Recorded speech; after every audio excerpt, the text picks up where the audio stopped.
சிற்பிகள் IAS academy சார்பா அனைவருக்கும் வணக்கம். இந்த வீடியோல பார்த்தீங்கன்னா, 4th பிப்ரவரியிலேருந்து 6th பிப்ரவரி வரைக்கும் நடந்த கரண்ட் அஃபேர்ஸ பத்தி பார்க்க போறோம். ஸோ இந்த கரண்ட் அஃபேர்ஸ் ரொம்பவே இம்பார்ட்டன்ட். நீங்க எந்த காம்படிட்டிவ் எக்ஸாம்ஸ் எழுதினாலுமே கரண்ட் அஃபேர்ஸ் கொஸ்டின்ஸ் இல்லாம இருக்கவே இருக்காது. ஸோ முக்கியமா TNPSC, UPSC, group 1, group 4, group 2A படிக்கிற மாணவர்கள் எல்லாருக்குமே, தமிழ் வழியில படிக்கிற மாணவர்களுக்கும் சரி, ஆங்கில வழியில படிக்கிற மாணவர்களுக்கும் சரி, இந்த வீடியோ ரொம்ப பயனுள்ளதா இருக்கும். ஸோ இதுக்கப்புறம் நம்ம சேனல்ல போட போற கன்டென்ட் ஒவ்வொன்னுமே ரொம்ப இம்பார்ட்டன்ட்டா இருக்கும். எக்ஸாம் பாயிண்ட் ஆஃப் வியூவில் previous year question papers analyse பண்ணி ஆப்டிடியூட் கொஸ்டின்ஸ் இது மாதிரி நிறைய கொஸ்டின் டாபிக்ஸாக பார்க்க போகிறோம். ஸோ நம்ம சேனலை தொடர்ந்து பயணிச்சுட்டு வாங்க. நம்ம சேனலை தொடர்ந்து பாருங்கள். இந்த வீடியோ பிடிச்சிருந்துச்சுன்னா கீழே வந்து கமெண்ட்டில் தெரியப்படுத்துங்க. ஸோ ஃபர்ஸ்ட் கொஸ்டின் பார்த்தீங்கன்னா, when the world cancer day is commemorated. So ஒரு கரண்ட் அஃபேர்ஸ் நியூஸ் படிக்கிறீங்க அப்படின்னா, இந்த டேட்டு சில விஷயங்கள் வருது அப்படின்னா அதோட பேக்ரவுண்ட் டேட்டா அப்படின்றது ரொம்ப முக்கியம். பேக்ரவுண்ட் டேட்டா அப்படின்றது ரொம்ப முக்கியம். அந்த பேக்ரவுண்ட் டேட்டால வந்து நிறைய கொஸ்டின்ஸை கேட்பாங்க. அந்த நியூஸ் சப்போஸ் கேட்கலன்னா அந்த நியூஸ் சம்மந்தப்பட்ட இன்ஃபர்மேஷன் ரொம்பவே முக்கியம். அதனால அந்த பேக்ரவுண்ட் டேட்டாவையும் படிச்சுக்க வேண்டியது ரொம்பவே முக்கியம். ஸோ இப்போ when the world cancer day commemoratedன்னு பார்த்தீங்கன்னா, எவ்ரி இயர் பிப்ரவரி 4ஆம் தேதி வந்து உலக புற்றுநோய் தினம் வந்து அனுசரிக்கப்படுது. இந்த புற்றுநோயை பற்றின இன்ஃபர்மேஷன்ஸ் என்ன அப்படின்னு சொல்லிட்டு பார்த்தீங்கன்னா, ஸோ இந்தியாவில் எடுத்த 2024 கணக்கெடுப்பின்படி 16.61 லட்சம் பேர் வந்து பாதிக்கப்பட்டிருக்கிறதா சில புள்ளி விவரங்கள் சொல்லுது. இந்த வேர்ல்டு கேன்சர் டே அன்னைக்கு ஐஐடியை சேர்ந்த இயக்குநர்கள் வந்து என்ன பண்ணியிருக்கிறாங்கன்னா, புற்றுநோயோட ஒரு புதிய வரைபடத்தை வந்து கொடுத்துருக்குறாங்க. இது அண்மையில் வெளியிட்ட செய்தினால இந்த செய்தி சம்பந்தமான இன்ஃபர்மேஷன் தான் கொஸ்டினாக கொடுத்துருக்குறோம். ஸோ மேலும் தகவல்கள் நம்ம பார்க்கணும்னா, இப்போ புற்றுநோயோட வகைகள் அப்படின்னு சொல்லிட்டு நம்ம கணக்கிடலாம். புற்றுநோய் என்னென்ன வகைகள் படுத்தப்பட்டிருக்கு அப்படின்னா, ஃபர்ஸ்ட் பார்த்தீங்கன்னா கார்சினோமா அப்படின்ற ஒரு வகை. இந்த கார்சினோமா அப்படின்ற ஒரு புற்றுநோய் பார்த்தீங்கன்னா, நம்ம உடல்ல எபித்தீலியம் செல்கள்ல ஏற்படுற புற்றுநோய் தான் வந்து இந்த வகை கார்சினோமா அப்படின்ற ஒரு புற்றுநோய் வகை. அதுக்கப்புறம் சிர்கோமா அப்படின்ற ஒரு வகை பார்த்தீங்கன்னா, நம்ம உடல்ல எலும்பு, தசைகள் மற்றும் திசுக்கள்ல ஏற்படுற ஒரு புற்றுநோய் வகை தான் வந்து இந்த சிர்கோமா அப்படின்றது. லுக்கிமியா அப்படின்ற ஒரு வகை பார்த்தீங்கன்னா, எலும்பு மஜ்ஜையில ஏற்படுற ஒரு புற்றுநோய் பார்த்தீங்கன்னா லுக்கிமியா. லிம்போமா மற்றும் மைலோமா அப்படின்ற ஒரு புற்றுநோய் வகை பார்த்தீங்கன்னா, நோய் எதிர்ப்பு மண்டலத்துல ஏற்படுற அணுக்களை வந்து பாதிச்சு அதுலேருந்து ஏற்படுற புற்றுநோய் வந்து லிம்போமா மற்றும் மைலோமா அப்படின்ற புற்றுநோய் வகை. ஆஸ்ட்ரோசெக்டோமா அப்படின்னு மட்டும் இல்லாமல் கிளியோமா அப்படின்ற ஒரு வகையான புற்றுநோய் வகை பார்த்தீங்கன்னா நரம்பு மண்டலத்தை பாதிக்கக்கூடிய புற்றுநோய் வகை. ஸோ ஒரு புற்றுநோய் அப்படின்றது ஏற்படுதுன்னா நம்ம உடல்ல ஏதோ ஒரு வகையான ஏதோ ஒரு பகுதியில் இருக்கிற ஒரு செல்கள் சேதமடைந்து அந்த செல்கள் சேதமடைந்த செல்கள் சுற்றி இருக்கிற நல்ல செல்களையுமே வந்து பாதிக்கப்பட்டு அப்போ மொத்த உறுப்புமே செயலில் இருக்கிறதுக்கு வாய்ப்புகள் இருக்கு. அந்த மாதிரி தான் நம்ம உடல்ல புற்றுநோய்கள் ஏற்படுது. புற்றுநோய்கள் ரொம்ப சின்ன அளவுல காணப்பட்டாலுமே அது நாள்பட அது சரியான ட்ரீட்மெண்ட் இல்லாமல் இருந்துச்சுன்னா அது வந்து புற்றுநோயா உருவாகிறதுக்கு வாய்ப்புகள் இருக்கு. ஸோ இந்த புற்றுநோயை வந்து எந்தெந்த வடிவிலெல்லாம் வந்து ஐடென்டிஃபை பண்ணுவாங்கன்னு பார்த்தீங்கன்னா, பிளட் டெஸ்ட் எடுத்து ஐடென்டிஃபை பண்ணலாம். அதுக்கப்புறம் நார்மலாக வைரஸ் டெஸ்ட் எடுத்து ஐடென்டிஃபை பண்ணுவாங்க. சிடி ஸ்கேன் அண்ட் எம்ஆர்ஐ மூலியமா ஐடென்டிஃபை பண்ணுவாங்க. கால்போஸ்கோபி அப்படின்ற ஒரு மெத்தடாலஜி மூலியமாகவும் ஐடென்டிஃபை பண்ணுவாங்க. இது எல்லாமே கொஸ்டின்ல கேட்டிருக்காங்க. So which one of the following identification treatments to find the cancer அப்படின்னு சொல்லிட்டு 4 ஆப்ஷன் கொடுத்துருப்பாங்க. ஸோ அந்த ஆப்ஷனில் கால்போஸ்கோபி அப்படின்ற ஆப்ஷன் இருந்துச்சுனாலும் நீங்கள் கிளிக் பண்ணணும். ஸோ டயாப்சி பண்ணுவாங்க. டயாப்சி அப்படின்றது பேஷண்ட்டை பற்றின full information A to Z information, physical ஆக்டிவிட்டீஸை பற்றின இன்ஃபர்மேஷன் மொத்தமாகவே இந்த டயாப்சி அப்படின்ற ரிப்போர்ட்லஸ் கொடுப்பாங்க. ஸோ இதெல்லாமே வச்சு நம்ம உடம்புல எந்த உறுப்புகளில் கேன்சர் செல்கள் இருக்குது அப்படின்றத கண்டுபிடிப்பாங்க. சப்போஸ் ஒரு நபர் வந்து கேன்சரால் பாதிக்கப்பட்டிருக்காங்க, புற்றுநோயில் பாதிக்கப்பட்டிருக்காங்கன்னா எந்தெந்த ட்ரீட்மெண்ட் மூலியமாக அவங்களை ட்ரீட் பண்ணுவாங்கன்னு பார்த்தீங்கன்னா, ஃபர்ஸ்ட் ஐடென்டிஃபை பண்ணதுக்கப்புறம் அவங்க மருத்துவரோட ஆலோசனைப்படி இந்த ட்ரீட்மெண்ட்ஸ் எல்லாமே பண்ணுவாங்க. மோஸ்ட்லி வந்து சர்ஜரி பண்ணுறதுக்கு வாய்ப்புகள் இருக்குது. அதுக்கப்புறம் கீமோதெரப்பி பண்ணுவாங்க. செல்களோட சேஞ்சஸில் பிளட்ஸை வந்து டிரான்ஸ்ஃபியூஷன் பண்ணி செல்களை வந்து ரீஜெனரேட் பண்ணுவாங்க. Chemotherapy, radiation therapy, immunotherapy and sell transplantation, அது மட்டும் இல்லாமல் புரோட்டான் ட்ரீட்மெண்ட்னு சொல்லிட்டு நிறைய ட்ரீட்மெண்ட்ஸ் வந்து கேன்சரை க்யூர் பண்ணுறதுக்கான ட்ரீட்மெண்ட்ஸ் பண்ணுறாங்க. இது வரைக்கும் ஆரம்ப காலகட்டத்தில் கேன்சர் தொடங்கிய காலகட்டத்தில் புற்றுநோய், இந்த டியூபர்குலோசிஸ் அண்டு சில கேன்சர்ஸ் எல்லாமே பார்த்தீங்கன்னா க்யூர் பண்ணாத அளவுக்கு ஸ்டேஜஸ் இருந்துச்சு. பட் இப்போ வந்த நிறைய டெக்னாலஜிஸ் அண்டு நிறைய எக்யூப்மெண்ட்ஸ் மூலியமா கேன்சரை க்யூர் பண்ணுறதுக்கான நிறைய சான்சஸ் வந்து இப்போதைக்கு இருக்கு. ஸோ இதெல்லாமே வந்து பேக்ரவுண்ட் டேட்டா ரொம்ப முக்கியம். ஸோ வேர்ல்டு கேன்சர் டே சம்பந்தமான ஒரு இன்ஃபர்மேஷன் இருந்தாலே இந்த பேக்ரவுண்ட் டேட்டா அப்படின்றது தான் ரொம்ப முக்கியம். ஓகேங்களா? அடுத்த கொஸ்டின் பார்த்தீங்கன்னா, இந்திய வம்சாவளியை சேர்ந்த இவர்களுள் யார் 2025 கிராமி விருதை பெற்றார்? ஸோ கிராமி அப்படின்னு சொல்லிட்டு வருஷம் கொடுக்குற ஒரு அவார்டு. இது பார்த்தீங்கன்னா ஒரு அகாடமி அவார்டுன்னு சொல்லுவாங்க. அதாவது யுஎஸ் அளவில், அதாவது யுனைடெட் ஸ்டேட்ஸ் அளவில் கொடுக்கப்படுற ஒரு சிறந்த விருதுகளில், திரைத்துறை சார்ந்த விருதுகளில் இதுவும் ஒரு முக்கியமான விருது. இது எதுக்காக கொடுப்பாங்கன்னு பார்த்தீங்கன்னா, சிறந்த இசைக்காக கொடுக்கப்படுற ஒரு விருது. உலக அளவில் சிறந்த அளவில் ஆல்பமோ சரி, தனிப்பட்ட பாடலோ சரி, கொடுக்கப்படுற ஒரு விருது வந்து கிராமி விருது. இது பார்க்கறதுக்கு கிராமோஃபோன்ல இருக்கிறதுனால அதுக்கு வந்து கிராமி அப்படின்ற ஒரு பேர் வச்சிருக்கிறாங்க. ஸோ இதுல இந்திய வம்சாவளியை சேர்ந்த எந்த நபர் வந்து கிராமி விருது 2025 வாங்கியிருக்கிறாருன்னு பார்த்தீங்கன்னா, சந்திரிகா டாண்டன் அப்படின்ற ஒரு நபர் தான். ஓகேங்களா? ஸோ இந்த கிராமி அவார்டை பத்தி இன்னும் அடிஷ்னல் இன்ஃபர்மேஷன் நம்ம தெரிஞ்சுக்கணும்னா, சந்திரிகா டாண்டன் இயற்றிய திரிவேணி மியூசிக் ஆல்பம் அப்படின்ற ஒரு ஆல்பமுக்கு தான் இந்த விருது கொடுக்கப்பட்டிருக்கு. ஸோ இசைத்துறையில சிறந்து விளங்குபவர்களுக்கு ஆண்டுதோறும் கொடுக்கப்படுற ஒரு விருதா இந்த கிராமி விருது கருதப்படுது.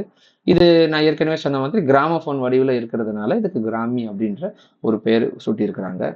இது மட்டும் இல்லாம இப்ப ஆஸ்கர் அவார்டும் சரி, மற்ற விருதுகள் எல்லாமே பார்த்தீங்கன்னா, இந்த அமெரிக்கால கொடுக்கப்படுற தலை சிறந்த விருதுகள்ல ஒன்று. இந்த கிராமி விருது வந்து மியூசிக் கொடுத்த மாதிரி, இந்த அமெரிக்க விருதுகள்ல மற்ற 3 விருதுகள் பார்த்தீங்கன்னா, அகாடமி விருதுன்னு சொல்லப்படுற ஆஸ்கர் விருது வருஷத்துக்கு ஒரு தடவை கொடுக்கறது. இந்த ஆஸ்கர் விருது பார்த்தீங்கன்னா திரைப்படம் சார்ந்த துறைகளுக்கு, அதாவது திரைப்படம்னா சிறந்த ஒளிப்பதிவு, சிறந்த எடிட்டிங்கு, அந்த மாதிரி கம்போசிங் எல்லாத்துக்குமே கொடுக்கப்படுற ஒரு விருது பார்த்தீங்கன்னா அகாடமி விருது, ஆஸ்கர் விருது. அது மட்டும் இல்லாமல் எம்மி அவார்டுன்னு சொல்லிட்டு ஒன்று சொல்லுவாங்க. இந்த எம்மி அவார்டு எதுக்கு கொடுப்பாங்கன்னு பார்த்தீங்கன்னா, சிறந்த தொலைக்காட்சி நிகழ்ச்சிக்காக கொடுக்கப்படுற ஒரு விருது வந்து எம்மி அவார்டு. டோனி அவார்டுன்னு பார்த்தீங்கன்னா, டோனி அவார்டு வந்து சிறந்த தியேட்டர்ஸுக்காக கொடுக்கப்படுற விருது. ஓகேங்களா? சிறந்த தியேட்டர்ஸுக்காக கொடுக்கப்படுற விருது பார்த்தீங்கன்னா டோனி அவார்டு. ஸோ இந்த மாதிரி கொஸ்டின்ஸ் வந்து பேக்ரவுண்ட் டேட்டாவை கலெக்ட் பண்ணி நம்ம படிச்சுக்கணும். ஸோ இதுல இந்த 4 அவார்டு, அதாவது இந்த 4 Grammy award, Academy award, Emmy award, Tony award, இதுல வின் பண்றவங்களுக்கு பார்த்தீங்கன்னா எந்த பரிசு தொகையும் கொடுக்க மாட்டாங்க. இதுவும் ரொம்ப இம்பார்ட்டண்ட்டான ஒரு information. So suppose which one of the following about Academy Awards is correct அப்படின்னு சொல்லிட்டு கேட்டு இந்த 4 ஆப்ஷன் ஏதாவது ஒன்று கொடுத்துட்டோம். அதில் வந்து ஒரு $1.5 மில்லியன் ப்ரைஸ் அப்படிலாம் கொடுத்துருந்தாங்கன்னா அதை டிக் பண்ணக்கூடாது. ஏன்னா இந்த 4 அவார்ட்ஸ், அதாவது அகாடமி அவார்ட்ஸ், எம்மி அவார்ட்ஸ் மற்றும் கிராமி அவார்ட்ஸ், இந்த 4 அவார்ட்ஸுக்குமே எந்த கேஷ் ப்ரைஸும் கொடுக்க மாட்டாங்க. ஓகேங்களா? அதுக்கு பதிலாக ஹானரரி பண்ணுறதுக்காக அந்த ஒரு அவார்டு கொடுப்பாங்க. ஓகே. ஸோ இந்திய வம்சாவளியை சேர்ந்த யார் 2025 கிராமி விருதை பெற்றார்னு பார்த்தீங்கன்னா சந்திரிகா டாண்டன். அடுத்த கொஸ்டின் பார்த்தீங்கன்னா, கீழ்கண்டவற்றுள் எந்த பாக்டீரியாவால் ஜிபிஎஸ் என்னும் கில்லன் பாரே சிண்ட்ரோம் தொற்று பரவுகிறது? So which of the following bacteria spreads the GBS? அப்போ இந்த சிண்ட்ரோம் வந்து இப்போ அண்மையில் பரவிட்டு இருக்கு. இது நியூஸ்ல கொடுத்துருக்குறாங்க, இன்ஃபர்மேஷன்ஸாக வந்திருக்கு. இந்த கில்லன் பேரன் சிண்ட்ரோம் வந்து எந்த பாக்டீரியாவால் பரப்பப்படுது அப்படின்னு சொல்லிட்டு பார்த்தீங்கன்னா, கேம்பிலோபாக்டர் ஜெஜுனி அப்படின்ற ஒரு பாக்டீரியானால தான். கேம்பைலோபாக்டர் ஜெஜுனி அப்படின்ற ஒரு பாக்டீரியாவனால தான் இந்த ஜிபிஎஸ் அப்படின்ற ஒரு சிண்ட்ரோம் வந்து பரவுது. ஓகே. ஸோ இதோட பேக்ரவுண்ட் டேட்டா என்னதுன்னு சொல்லிட்டு பார்த்தீங்கன்னா, இந்த கைண்ட் ஆஃப் பாக்டீரியா வந்து அதிக அளவில் தொற்று ஏற்படுத்தாத அளவுக்கு இருக்கு. அது மட்டும் இல்லாமல் நிறைய பேருக்கு பரவாத அளவுக்கு இருக்கு. பட் இதை பற்றின இன்ஃபர்மேஷன்ஸ் வந்து இன்னும் கலெக்ட் பண்ணிக்கிட்டு தான் இருக்கிறாங்க. எத்தனை பேருக்கு இது இன்னும் பாதிக்கப்பட்டிருக்குன்னு சொல்லிட்டு ஒவ்வொரு கண்ட்ரி வைஸாக கலெக்ட் பண்ணிக்கிட்டு இருக்காங்க. இந்திய அளவில் பார்த்தீங்கன்னா ரொம்பவே குறைவான அளவில் தான் இருக்குது. அது நம்மளோட பாடி இம்யூன் சிஸ்டமே ஆட்டோமேட்டிக்காக அது அந்த பாக்டீரியாவை அழிக்கக்கூடிய சக்திகள் இருக்கிறதுனால அதை சாதாரணமாக விட்டுருக்குறாங்க. பட் சில பேர் சீவியராக ரொம்ப வயசானவங்களும் சரி, இல்லைன்னா ரொம்ப யங் ஸ்டேஜில் இருக்கிற ஒரு குழந்தைகளுக்கும் சரி, இந்த இம்யூன் சிஸ்டம் கம்மியாக இருக்கிறதுனால அவங்களுக்கு அதிகமாக பாதிப்பு இருக்கிறதுக்காக வாய்ப்புகள் இருக்குன்னு சொல்லிட்டு சொல்லியிருக்கிறாங்க. இதோட நோய் எதிர்ப்பு சக்தியை வந்து பாதிச்சு உடல்ல உள்ள சத்துக்களை வந்து குறைக்கிறது இந்த பாக்டீரியா செய்யுது. ஓகேங்களா? ஸோ இந்த பாக்டீரியா நம்ம பாடிக்குள்ள வந்துச்சுன்னா நோய் எதிர்ப்பு சக்தியை வந்து பாதிக்கும். அந்த நோய் எதிர்ப்பு சக்தி பாதிச்சதுனால நரம்பு மண்டலத்தில் இருக்கிற செல்கள் எல்லாமே பாதிக்கப்பட்டு நம்ம பாடியில் என்ன ஆகும்னா சத்துக்கள் குறைய ஆரம்பிக்கும். ஸோ இது எதனால பரவுது அப்படின்னு சொல்லிட்டு பார்த்தீங்கன்னா, சமைக்கப்படாத சரியா சமைக்கப்படாத உணவு அறகுறையா சமைச்ச உணவுகள் மூலியமா உணவுகள் இந்த சென்ஸ் இறைச்சி மற்றும் பால் சார்ந்த பொருட்கள்ல இருந்து அதிகமா பரவ ஆரம்பிக்குது. ஸோ பால் சார்ந்த பொருட்களை நம்ம தெரியும் லாக்டோபாக்டர் அப்படின்னு சொல்லிட்டு ஒரு பாக்டீரியா இருக்கு. பட் அந்த மாதிரி இல்லாம கெட்டு போன பால் இல்லைன்னா வந்து சரியா சமைக்கப்படாத உணவுகள் எல்லாமே இருந்துச்சுன்னா இந்த பாக்டீரியா அதாவது இந்த கைண்ட் ஆஃப் சிண்ட்ரோம் பரவறதுக்கு வாய்ப்பு இருக்கு. ஒரு இறைச்சியை வந்து 70% குக் பண்ணதுக்கு அப்புறம் தான் அதை சாப்பிடணும். அப்படி சாப்பிடாம இருந்தால் அந்த இறைச்சியில இருக்கிற பாக்டீரியா வந்து சாகாம இருக்கிறதுக்கு வாய்ப்புகள் இருக்கு அப்படின்னு சொல்லிட்டு சயின்டிஃபிக் ரிசர்ச் சொல்லுது. 70% அப்படின்றது ரேஷியோ. ஓகேங்களா? ஸோ இதுவுமே கொஸ்டின் டைப்ல கேட்பாங்க. ஸோ கீழ்கண்டவற்றுள் எந்த பாக்டீரியாவால் ஜிபிஎஸ் என்னும் கில்லன் பாரே சிண்ட்ரோம் தொற்று பரவுகிறது அப்படின்னு சொல்லிட்டு கேட்டோம்னா ஜெஜூனி அப்படின்ற ஒரு கைண்ட் ஆஃப் பாக்டீரியானால. ஸோ ஃபோர்த் ஒன் பார்த்தீங்கன்னா இந்தியாவில் எந்த மாநிலத்தில் அதிக அளவு சுங்கச்சாவடி காணப்படுகிறது? ஸோ அண்மையில வந்து சுங்கச்சாவடி வந்து அதிகப்படுத்துறதுக்கான ஒரு விஷயங்கள் வந்துட்டு இருந்துச்சு. அதனால இந்த கொஸ்டின். ஸோ சுங்கச்சாவடி எந்த மாநிலத்துல அதிக அளவுல காணப்படுது அப்படின்னு சொல்லிட்டு பார்த்தீங்கன்னா ஆன்சர் வந்து ராஜஸ்தான். ஓகே. ஸோ இதை பத்தின பேக்ரவுண்ட் டேட்டா என்னன்னு தெரிஞ்சுக்கணும்னா ஒரு ஒரு கண்ட்ரி ஒரு மாவட்டத்துல இல்லைன்னா வந்து ஒரு மாநிலத்துல எந்த அளவுக்கு நேஷனல் ஹைவேஸ்ல இருக்கிற டோல்ஸ் வந்து எந்த அளவுக்கு அதிகமா சேல் பண்ணி கொடுக்குதோ எது அதிகமா வருவாய் பண்ணி கொடுக்குதோ அது ஒரு கேட்டகரி பிரிச்சிருப்பாங்க. அது மட்டும் இல்லாம எண்ணிக்கையின் அடிப்படையில எந்த மாநிலத்துல அதிகமான டோல்ஸ் இருக்கு அப்படின்ற நம்பர் அடிப்படையில குறிப்பிட்டிருக்குதோ ஒரு கேட்டகரி. ஸோ அது ரெண்டுமே நம்ம தெரிஞ்சுக்கணும். இப்ப கொடுத்திருக்கிற அந்த 4 விஷயங்கள்ல பாத்தீங்கன்னா இந்தியாவில அதிக அளவுல ரெவென்யூ ஜென்ரேட் பண்ற டோல் எது அப்படின்னு சொல்லிட்டு பாத்தீங்கன்னா உத்தரப்பிரதேசம் டோல் தான். ஓகேங்களா? ஸோ உத்தரப்பிரதேசத்துல இருக்கிற மொத்த டோல்கள் எண்ணிக்கை பாத்தீங்கன்னா 118 சுங்கச்சாவடிகள் இருக்கு. அந்த சுங்கச்சாவடியில இருந்து ப்ரொடியூஸ் பண்ற அமௌண்ட் மட்டுமே பாத்தீங்கன்னா 5500 இருந்து 5900 கோடி அளவுக்கு இந்த சுங்கச்சாவடியில அதாவது உத்தரப்பிரதேசத்துல இருக்க மொத்த சுங்கச்சாவடியில இருந்து கிடைக்கப்படுற ரெவென்யூ. அது மட்டும் இல்லாம இந்த முதல்ல சொல்லப்பட்டிருக்கிற இந்த ராஜஸ்தான் பாத்தீங்கன்னா 100 டோல்ஸ் காணப்படுது. அந்த 138 டோல்ஸ்ல வந்து ப்ரொடியூஸ் ஆகிற ரெவென்யூன்னு பார்த்தீங்கன்னா 5000 இருந்து 5200 கோடி வரைக்கும் ரெவென்யூ ஜென்ரேட் பண்ணுது இந்த 138 டோல்ஸ்ல இருந்து. ஸோ தமிழ்நாடு அளவில் பார்த்தீங்கன்னா 72 டோல்ஸ் தான் இருக்கு. இந்த 72 டோல்ஸை வந்து 89ஆ மாத்துறதுக்கான ப்ரொபோசல்ஸ் போயிட்டு இருக்கு. ஸ்டேட் ஹைவேஸ்ல இருந்தும் நேஷனல் ஹைவேஸ்ல இருந்தும். சரிங்களா? ஸோ இப்போ அதை பத்தின இன்ஃபர்மேஷனும் போயிட்டு இருக்கு. அந்த 72 டோல்ஸ்ல தமிழ்நாடு ஜென்ரேட் பண்ற அந்த அமௌண்ட் மட்டும் பார்த்தீங்கன்னா 3800 இருந்து 4400 கோடி அளவுக்கு ரெவென்யூ வந்து ஜென்ரேட் பண்றாங்க. குஜராத் பார்த்தீங்கன்னா 51 டோல்ஸ் வச்சு 4500 இருந்து 4700 கோடி வரைக்கும் ரெவென்யூ ஜென்ரேட் பண்றாங்க. ஸோ இன்ஃபர்மேஷன்ஸை கெட் பண்ணி இதை பத்தின கொஸ்டின்ஸ் எப்படி கேட்பாங்கன்னு பார்த்தீங்கன்னா எந்த டோல்ல இருந்து அதிக அளவுல ரெவென்யூ ஜென்ரேட் ஆகுது எந்த மாநிலத்துல அந்த டோல் காணப்படுதுன்னு பார்த்தீங்கன்னா உத்தரப்பிரதேசம்னு போடணும். எந்த நம்பர் அடிப்படையில் எண்ணிக்கையின் அடிப்படையில் எந்த மாநிலத்துல அதிகமான சுங்கச்சாவடிகள் காணப்படுதுன்னு பார்த்தீங்கன்னா ராஜஸ்தான். ஓகேங்களா? ஸோ இந்தியாவில் எந்த மாநிலத்தில் அதிக அளவு சுங்கச்சாவடி காணப்படுதுன்னு பார்த்தீங்கன்னா ராஜஸ்தான். இந்த மாநிலத்தில் அதிக அளவு சுங்கச்சாவடி எந்த மாநிலத்தில் இருக்கும் சுங்கச்சாவடி மூலம் அதிக அளவு ரெவென்யூ ஜென்ரேட் பண்ற அந்த ஸ்டேட் எதுன்னு சொல்லிட்டு கேட்டாங்கன்னா உத்தரப்பிரதேசம். அடுத்த கொஸ்டின் பார்த்தீங்கன்னா இவர்களுள் 16வது நிதி அமைச்சகத்தின் இயக்குனர் யாருன்னு சொல்லிட்டு கேட்டிருக்காங்க. Who among them is the chairman of 16th finance commission of இந்தியானா ஆன்சர் டாக்டர் அரவிந்த் பிரணகாரியா அப்படின்ற பர்சன் தான். டாக்டர் அரவிந்த் பிரணகாரியா. ஸோ இது ஜஸ்ட் ஒரு இன்ஃபர்மேஷன் தான். நமக்கு என்ன தெரியணும்னா ஃபினான்ஸ் கமிஷனை பத்தி தெரிஞ்சுக்கணும். ஃபினான்ஸ் கமிஷனோட பேசிக் டீட்டெயில்ஸ் என்னன்னு பார்த்தீங்கன்னா இது எந்த ஆர்டிக்கல் அடிப்படையில் இது வடிவமைக்கப்பட்டிருக்குன்னு பார்த்தீங்கன்னா ஆர்டிக்கல் 280. ஸோ இதுவுமே கொஸ்டின் கேட்பாங்க. ஆர்டிகல் 280 ஃபினான்ஸ் கமிஷனை பற்றி இன்ஃபர்மேஷன் ஃபுல்லாக கொடுத்துருப்பாங்க. அந்த ஒரு பிரசிடென்ட் எப்படி எலெக்ட் பண்ணப்படுவாங்க, மொத்த எத்தனை மெம்பர்ஸ் இருப்பாங்க, இதோட ஒர்க்ஸ் அண்ட் டியூட்டிஸ் என்னது அப்படின்னு சொல்லிட்டு ஃபுல்லாக கொடுத்துருப்பாங்க. நேரம் இருந்துச்சுன்னா அதை 280வது ஆர்டிக்கல் நீங்கள் இந்தியன் கான்ஸ்டியூஷன் எடுத்து படிங்க. ஸோ இது வந்து ஒவ்வொரு 5 வருஷத்துக்கு ஒரு தடவை எங்களோட பிரசிடென்ட்டை மாற்றிக்கிட்டே இருப்பாங்க. President or chairman both are same. So 5 வருஷத்துக்கு ஒரு தடவை ஃபினான்ஸ் கமிஷனோட சேர்மனை மாற்றிக்கிட்டே இருப்பாங்க. ஸோ இப்போ நடக்கிற 16th ஃபினான்ஸ் கமிஷன் பார்த்தீங்கன்னா அதோட ஹெட் யாருன்னா டாக்டர் அரவிந்த் பிரணகாரியா அப்படின்ற பர்சன் தான். ஓகே. ஸோ இதெல்லாமே கொஸ்டின்ல கேட்பாங்க. In which article the finance commission டெல்ஸ் about அப்படின்னு சொல்லிட்டு கேட்டாங்கன்னா ஆர்டிகல் 280. அடுத்த கொஸ்டின் பார்த்தீங்கன்னா தலைமை தேர்தல் அதிகாரி மற்றும் தேர்தல் அதிகாரியை நியமிக்க யாருக்கு அதிகாரம் உள்ளது? Who has the power to appoint chief election commissioner and election commissioner? So இந்த 2 பேரையுமே அப்பாயிண்ட் பண்ற அதிகாரம் யாருக்கிட்ட இருக்குன்னு பார்த்தீங்கன்னா பிரசிடென்ட் கிட்ட தான் இருக்கு. ஓகே. ஸோ இவங்க எல்லாமே ரொம்பவே அஃபிஷியல் பெரிய பர்சன்ஸ். சீஃப் எலெக்ஷன் கமிஷனர் அப்படின்றவர் தான் மொத்த எலெக்ஷன் இந்தியாவில் நடக்கிற மொத்த எலெக்ஷனோட ஹெட். ஸோ அப்போ அவரை தேர்ந்தெடுக்கிறாருன்னா அவருக்கு மேலே இருக்கிற ஹெட்டாக தான் இருப்பாங்க. ஸோ இந்தியாவிலேயே வந்து பவர்ஃபுல் பர்சனாக சொல்லப்படுற பிரசிடென்ட் தான் வந்து இவங்க 2 பேரையும் எலெக்ட் பண்ணுவாங்க. ஓகே. 7th ஒன் பார்த்தீங்கன்னா, பின்வரும் எந்த மாநிலம் மராட்டியை அதிகாரப்பூர்வ தகவல் தொடர்பு மொழியாக ஆக்கியுள்ளது? ஸோ அஃபிஷியல் லாங்குவேஜா, அதாவது அசம்பிளிஸ்லேயும் சரி, மற்ற மொழி அடிப்படையில் எல்லாத்துலேயுமே வந்து மராத்தியை வந்து தன்னோட தொடர்பு மொழியாக மாற்றிருக்கிற எந்த மாநிலம்னு சொல்லிட்டு கேட்டிங்கன்னா மகாராஷ்டிரா. அது தெரியும், மகாராஷ்டிராவில் தான் மோஸ்ட்லி மராத்தி மொழி அதிக அளவில் பேசப்படுறது. ஸோ அதனால் மகாராஷ்டிரா தான் வந்து இந்த அதிகாரப்பூர்வ தகவல் தொடர்பு மொழியாக மாற்றிருக்கு.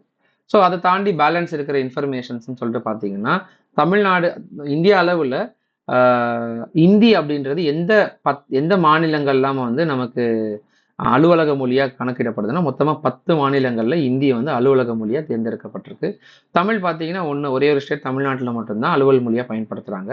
ஆங்கிலம் அப்படின்னு சொல்லப்படுற யூனிவர்சல் லாங்குவேஜ் பார்த்தீங்கன்னா, மேகாலயா, மிசோரம், அருணாச்சல் பிரதேஷ், சிக்கிம் அப்படின்னு சொல்லிட்டு இந்தியாவில் காணப்படுற 4 மாநிலங்களில் வந்து இங்கிலீஷை வந்து அஃபிஷியல் லாங்குவேஜாக ஆட் பண்ணியிருக்கிறாங்க.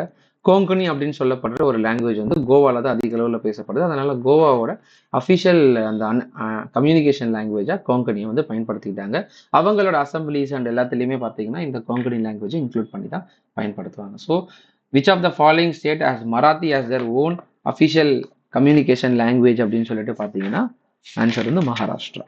அடுத்தது, இந்தியாவில் அதிகமாக சட்டசபை தொகுதிகள் கொண்ட மாநிலம் எது அப்படின்னு சொல்லிட்டு கேட்டிங்கன்னா உத்தரப்பிரதேஷ் தான். ஓகேங்களா. ஸோ எந்த ஸ்டேட் வந்து அதிகமான கான்ஸ்டியூண்ட் அசம்பிளிஸ் வச்சிருக்கு? ஸோ தமிழ்நாட்டில் பார்த்தீங்கன்னா தொகுதிகள்னு சொல்லிட்டு பார்க்கும்போது 234 தொகுதிகள் வந்து காணப்படுது. அந்த மாதிரி ஒவ்வொரு மாநிலத்திலையுமே எதில் அதிகமாக காணப்படுதுன்னு பார்த்தீங்கன்னா ஆன்சர் உத்தரப்பிரதேஷ். ஸோ உத்தரப்பிரதேஷில் பார்த்தீங்கன்னா 403 கான்ஸ்டியூன்சிஸ் காணப்படுது.